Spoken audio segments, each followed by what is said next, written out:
the history of Westfall. Welcome, everyone. Today we're exploring one of the most iconic regions in the Kingdom of Stormwind, Westfall.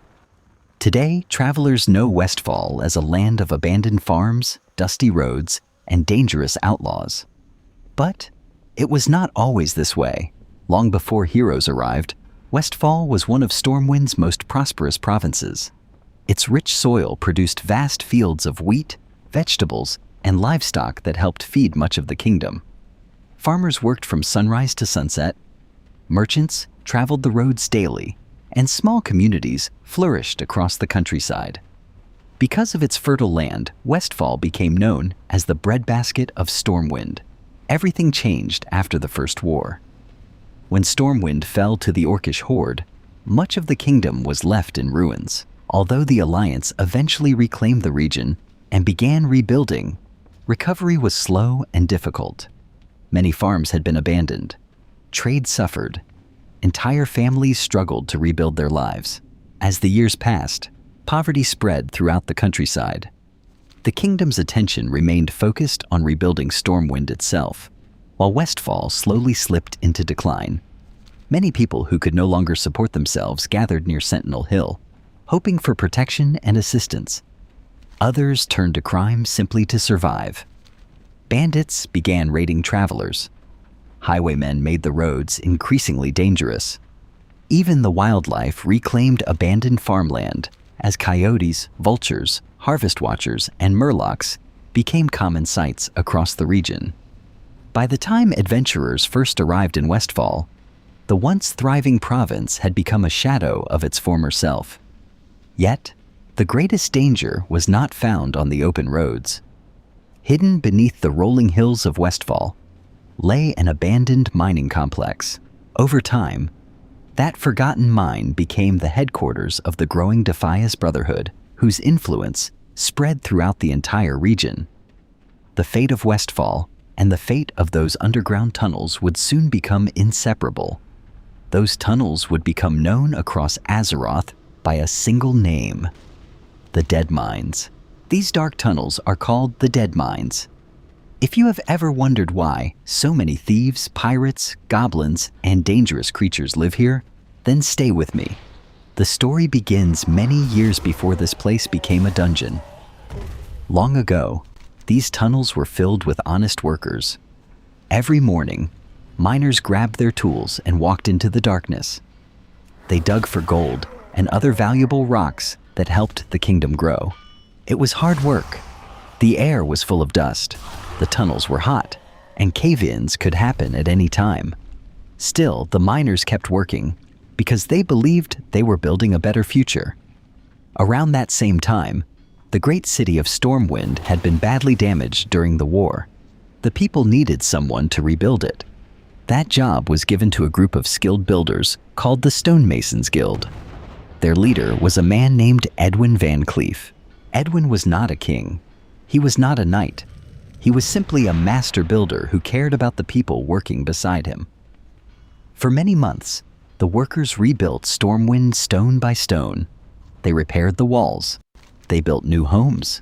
They rebuilt towers, streets, bridges, and castles. When the work was finally finished, the city looked beautiful again. The workers believed they would finally be paid for everything they had done. But that did not happen. The leaders of Stormwind argued about the money. Some blamed the nobles. Some blamed the king. Others blamed Lady Katrana Prestor, who secretly pushed the nobles to refuse payment. No matter who was responsible, one thing became clear: the workers were not getting what they had earned. Edwin VanCleef spoke for the builders. He asked for fair payment. He asked for justice.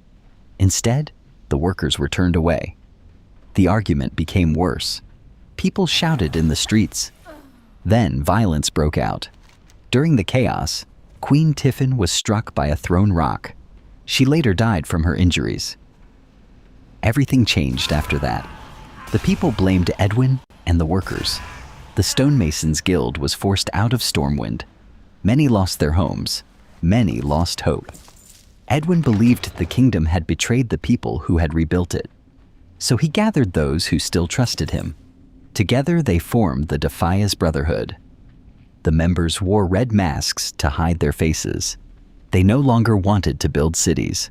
Now they wanted revenge. The Brotherhood searched for a place where no one would find them. They chose these old mining tunnels. The abandoned mine became their new home. Little by little, the Deadmines changed. Old mining carts still rolled along the tracks, but now they carried weapons instead of gold. Empty rooms became workshops. Hidden caves became training grounds. The Brotherhood even worked with goblin engineers.